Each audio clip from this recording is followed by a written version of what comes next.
புதுச்சேரி அரசு தாகூர் கலை கல்லூரியில் தேசிய தர நிர்ணயம் மற்றும் அங்கீகார குழுவினர் ஆய்வு மேற்கொண்டனர். புதுச்சேரி தாகூர் அரசு கலை அறிவியல் கல்லூரியில் தேசிய தர நிர்ணயம் மற்றும் அங்கீகார குழுவினரின் ஆய்வு தொடங்கியது.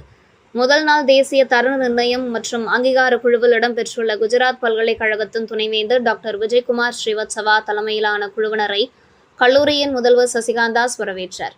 தொடர்ந்து கல்லூரியில் அமைக்கப்பட்டுள்ள கொரோனா நினைவு தோட்டத்திற்கு சென்று மலரஞ்சலி செலுத்தினர். இதனையடுத்து கல்லூரியின் முதல்வர் கல்லூரி குறித்து சிறப்புகளை காணொலி காட்சியின் மூலமாக கல்லூரியின் சாதனைகளை, கல்வி சார்ந்த செயல்பாடுகள், மாணவர்களின் குறிப்பிடத்தகுந்த வளர்ச்சி இவற்றை விளக்கினர்.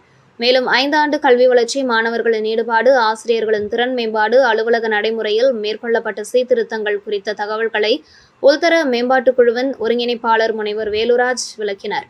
பிறகு கல்லூரியில் உள்ள 16 துறைகளுக்கும் சென்று ஆய்வு மேற்கொண்ட தேசிய தர நிர்ணய மற்றும் அங்கீகார குழுவினர் கற்றல் மற்றும் எழுதுதல் திறன் வளர்ப்பு மையம், பல்திறன் வளர்ப்பு மையம், சிவப்பு நாடா சங்கம், நாட்டு நலப்பணி திட்டம், தேசிய மாணவர் ஆகியவைகளை குறித்து மாணவர்களுடன் கலந்துரையாடினர்.